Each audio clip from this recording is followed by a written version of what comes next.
afternoon and a warm welcome. This is Label TV, your Pan-African International channel.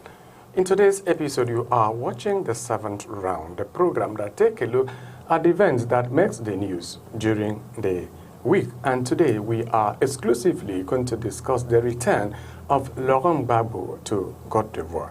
The former Ivorian president returned to Côte d'Ivoire on Thursday, June 17, after 10 years of absence.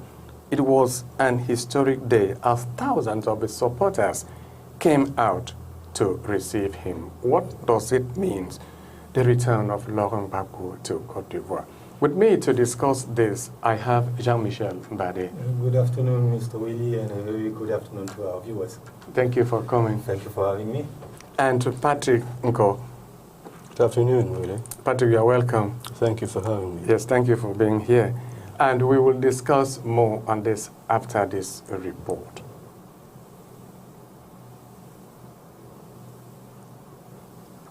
The plane which carried former Ivorian President Laurent Gbagbo landed on Thursday, June 17, around 4 p.m. local time in his country that he had been forced to leave 10 years ago, barely 3 months after his final acquittal of crimes against humanity by international justice. He returned by a regular flight from Brussels, where he had lived since his acquittal by the International Criminal Court in January 2019, confirmed on appeal on March 31st. He was welcomed at the presidential pavilion at the airport, made available to him by the head of state, Alassane Ouattara, by leaders of his party, the Ivorian Popular Front FPI. After his arrival, the ex-president headed to the Atobon neighborhood, where his former campaign headquarters for the 2010 presidential election is located. At the airport, Gbagbo's FBI party officials, people from the welcoming committee, other officials like the current Minister of National Reconciliation, Kouadio Nambertin, traditional chiefdom and members of his family were there to welcome him. Sporadic clashes took place near the airport because most people were not able to get to the airport. The security put barrages and were filtering people, not allowing access to people without official badges. This really annoyed the people who accused the power in place not to play fair games.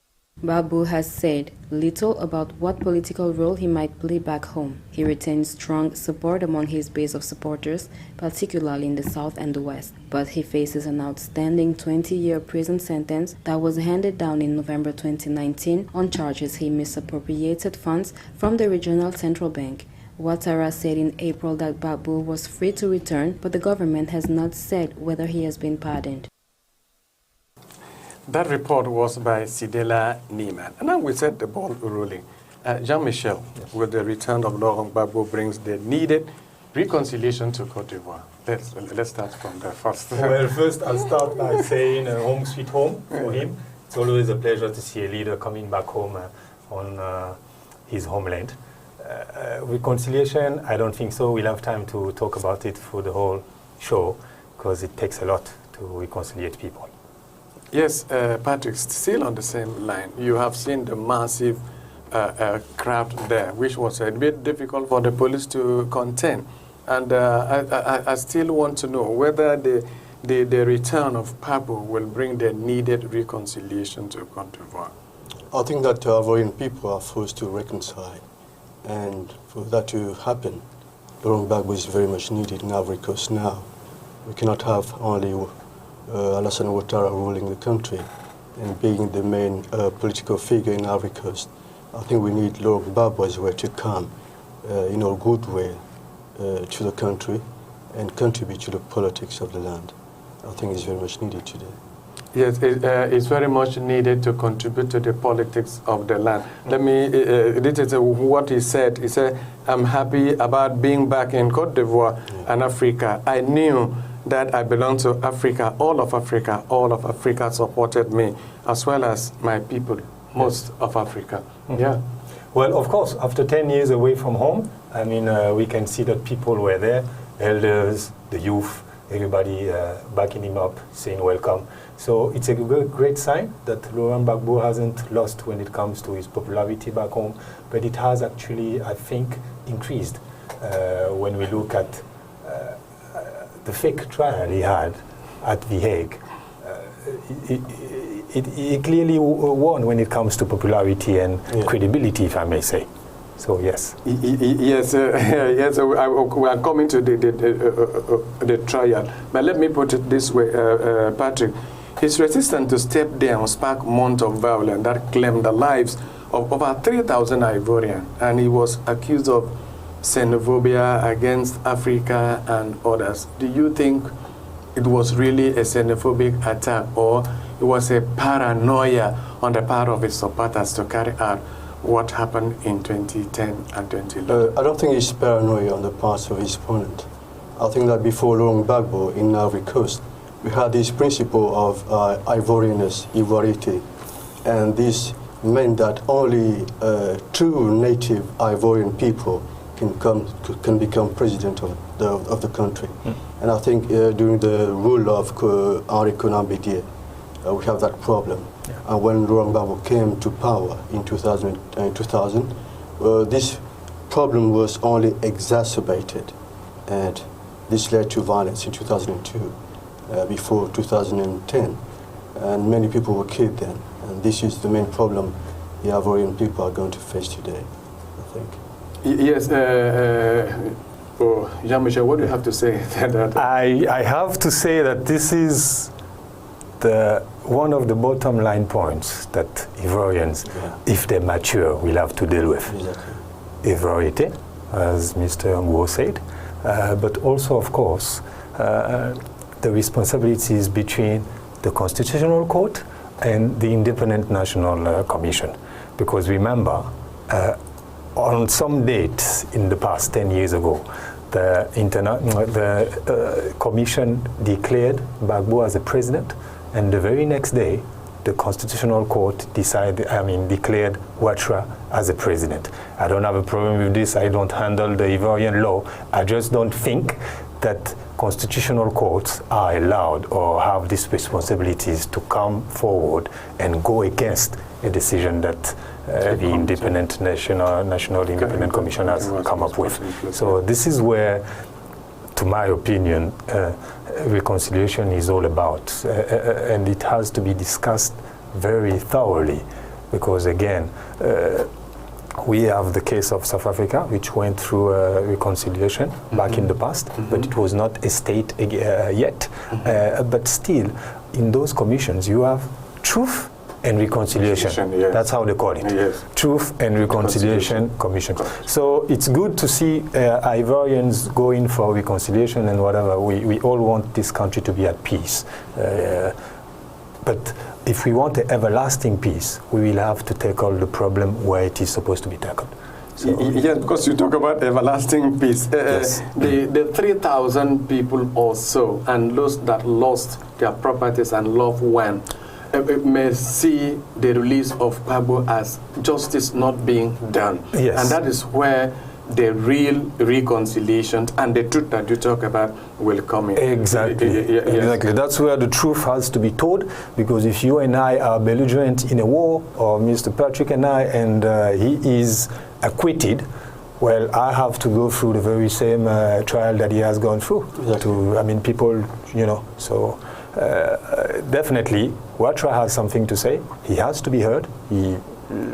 Let him finish his term, and normally supposed to be faced with a commission asking him very thorough, deep, profound questions about what happened. Because Gbagbo did his part. Yes, is that Ouattara has to do his part. that he refused to step down as at that time? Because there was this conflicting, as you said, the Independent Commission and the Constitutional Court. Exactly. Yes, they bring the conflict, and that leads to what happened at Côte d'Ivoire. Well, whether he refuses to step down or not, he will have to face that truth commission if the country has to go with some serenity when it comes to reconciliation. It's a step he has to take as a president, as a wise person, as the leader of the nation. Yes, Patrick, before the International Criminal Court, ICC, declared him free from all wrongdoing because of lack of evidence. We will still discuss it in detail. He was sentenced in Côte d'Ivoire. Now that is coming back, how do you look at that? Can he be arrested and then enforce the sentence? I think that for Ivory Coast to know real peace, Gbagbo has to be let free, has to be a free man in all terms. And no matter what happened in the past, I think they have to tell the truth about what happened. And I think they have to go beyond that. Because Ouattara is as guilty as Gbagbo, because there were two parties fighting then in 2010. And I would say, in my own opinion, if Gbagbo is sentenced to prison, Ouattara as well must be sentenced to prison. What are the basis of sentencing Ouattara? And Ouattara is free because he had the support of the international community. Yeah. That's why he's free today. And the only problem I have with Mr. Gbagbo is that in 2000, when he came to power, he won to Mr. Ngei, who was a military leader then. And Mr. Ngei, when he saw that the population didn't want him in power, he left without causing any trouble. Being a military, could have the whole army behind him, yeah. But he preferred to leave that position to Mr. Gbagbo. And Mr. Gbagbo, when he had to organize the election, it was in 2005, the first time the election was supposed to be held. It was in 2005. He refused to hold these elections, and he was forced to do so in 2010. This is when Mr. Ouattara won. And when he was asked to leave power, he refused completely, and he put the whole army behind him. And there was all kinds of militias as well backing him. And this is not tolerable in Africa. And we must have this kind of action stopped once and for all, and let the bullets speak, not the weapons. This is how democracy must be upheld in Africa. Yes, Mr. Patrick mentioned here that Ouattara had international community behind him. Yes. The trial of Laurent Gbagbo, do you think it was a kind of international conspiracy? Definitely. To me, it definitely was. We saw Blé Goudet, who was highly involved into this. He's acquitted as well. We didn't really see any big figures backing Laurent Gbagbo, who stayed into The Hague. 2 days before he came back, Fatou Bensouda was removed from the prosecution office of The Hague, the International Criminal Court. It means what it means, Mr. Willie. This is a court which has failed to corruptions, which has gave in to corruptions, and yes, just went for Ouattara side. I'm not siding for Gbagbo, like Mr. Patrick said. He has his part of responsibility in this whole thing. He could have left, he could have stepped down, as he put it plainly. But at the end, Ouattara has to respond if we want a true reconciliation.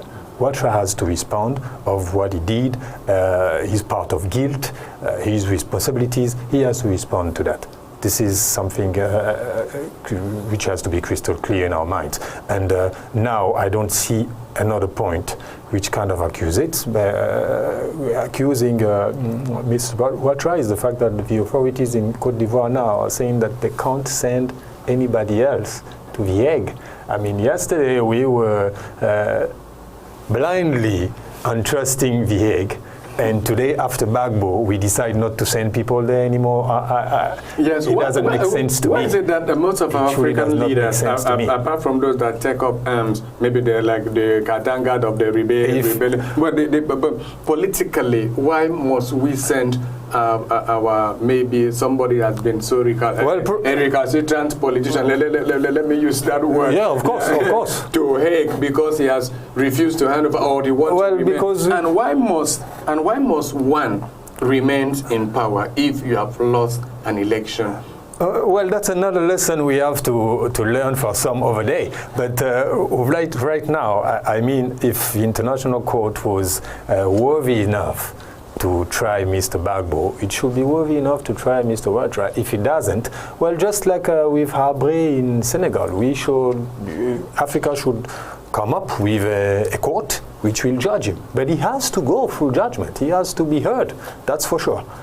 Yes, Patrick. Why do you think when it's come to politics in Africa, it becomes so tension-soaked that the one that lost election cannot accept that he has lost the election. And this has been keep on happening. If you look at recent election, the past election in Africa, you look at Uganda, where the young man Kai Gulani was so intimidated, and then you look at election also in Kenya, which also happened between Kenyatta and Raila Odinga. Both of them went to The Hague, and all this, it keeps on coming when it's come to politics.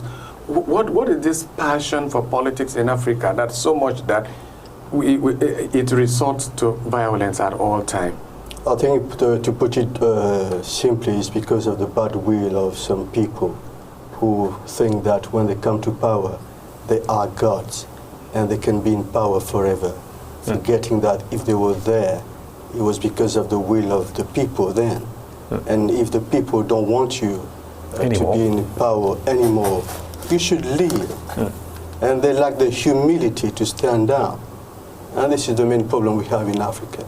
We have people with large egos, and they think that being a president makes you God, and you can do everything you want, forgetting what is the law of the land you're ruling. They don't respect the law when they come to power, and they think that no one can tell them that what you're doing is wrong. I think this must stop, and we must all think that we are only journeyers. We are on a journey on this land. And if God allows you to be a president because God has rule over all the kingdoms and all the countries of the earth, and he gives them to whoever he wants. And if the people who represent the second power after God, it is the people.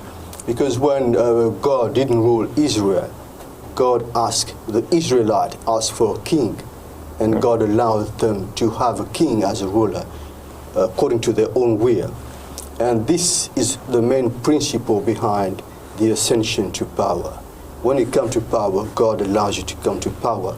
And when your term is ended, and the people make you know plainly that you are no longer needed, you have to leave. Yes, yes. Patrick tried to bring a kind of religious aspect of it into yes, which makes sense, which I buy back. Yes, which is very much in order. I now ask, is it the responsibility of the late, the citizens, as we said, because we are mandated, we choose our leaders. Are we making wrong choices that whenever we choose a leader, he refused to go? Or is it the institution that is so weak that the institution cannot say, yes, your time is over, pack and go? I think it has to do with the institutions, unfortunately. Because we've seen it before, like in Ghana, for example. J.J. Rawlings taking power in the 70s when everything was down, like the country was not well ruled.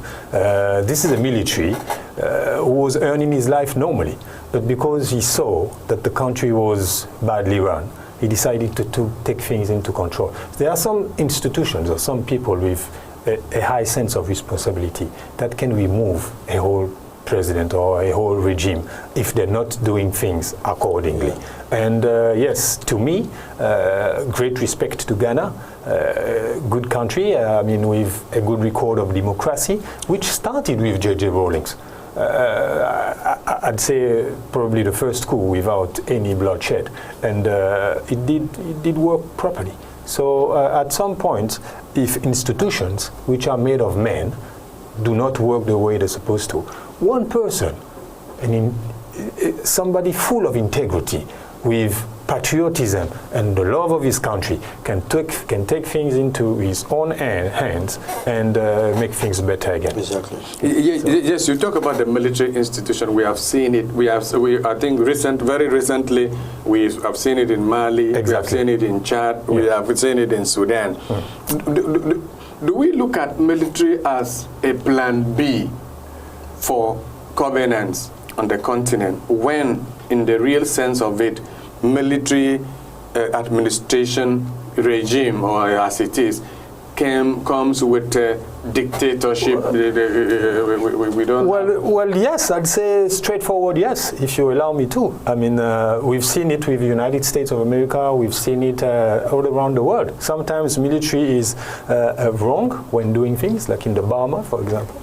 In southeast of Asia, yes. But sometimes it does a good job. Just like in Ghana, like I said, in Mali, it's not a bad example. In Burkina Faso, it chased away a dictator. Blaise Compaoré. So sometimes it does a good job, and it's remember the military's responsibility to uphold the safety and the well-run of the whole country. Yes, Patrick. At what point can the military come in to salvage a country? Because we talk about some presidents staying in power for a very long time. Mm-hmm. We have had it when Mugabe was there, the military was solidly behind him.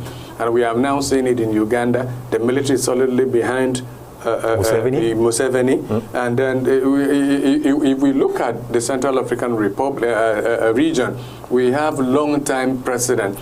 And then it's still business as usual. I think when a corrupt president comes to power, the first thing he's trying to do is to corrupt the army, because the army is the last resort for the law of the land. They are upholding to uphold the law of the land.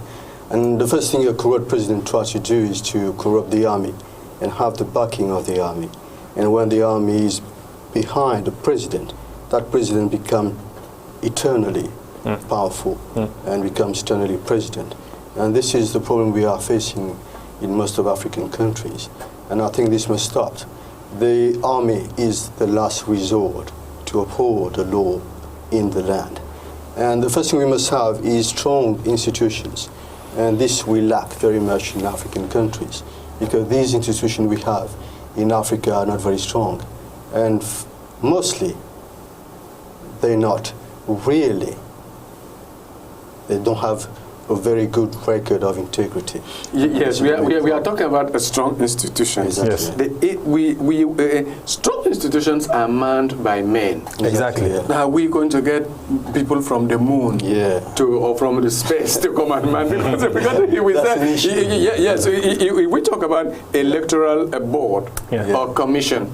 We need someone of integrity to man it. And we can look at a country. We can look at Gabon, we can look at Cameroon, and pick one. At the end of the day, the person might not be doing what we ask the person to do, because when you are appointed, most of the appointees in Africa, they believe that they are saving the president of a country instead of saving the people.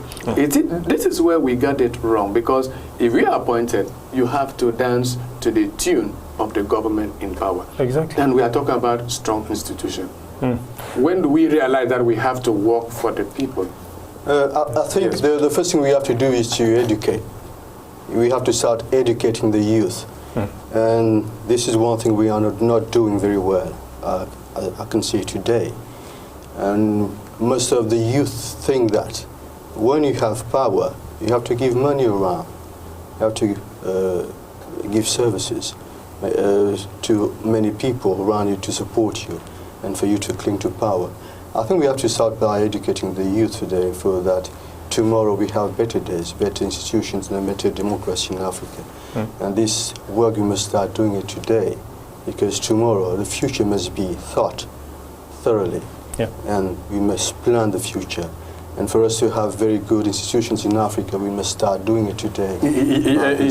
Yes, Jean-Michel, we have to educate the youth. And he has mentioned a very good point, which is what is going on the continent. If I want to go into politics, I would first of all start giving. I cannot go out there and sell my program. I said, this is what I'm going to do.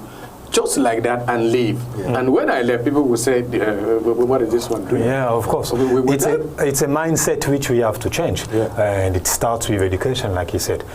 When you educated at home, integrity, good values, working hard to get money, not being a beggar, begging to politicians, etc., then you will vote for a program. You will not vote for a person giving you 5,000, for example. But if you, unfortunately, taught that point, or you see your parents or your family going to meetings and coming back with money, and this is something children are going to grow up with. And now, I mean, in Africa, in Gabon, central part of Africa, we see it all the time. If you go to a political meeting, you're supposed to come back with money, or with a T-shirt or an umbrella, etc. It's like an exchange or whatever. You come to listen to I don't know what, because those people don't really speak about their projects for the society, and you go back with 10,000, for example, the equivalent of $10, let's say. It doesn't make sense. This is something. Those are things that we should change in our societies, as parents, as an African society. We should change the way our children are being taught. It's not all about money. Is it the most reason that we find it very difficult to go out there on the street and say, the President A of this country, you have had enough time, you are not performing, you are from the report and from the evidence abound, your government is very corrupt, you have to step down. Is that the reason, or is it the fear that the government will unleash? I don't think that's the reason. I think that's one of the reasons. Excuse me.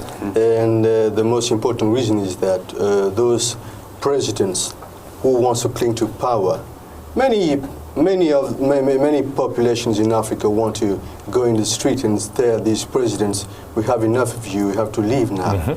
But they are afraid that the army is going to send the army behind them, and they're going to be killed in the streets in front of everybody's eyes. And nothing's going to be done to punish this president.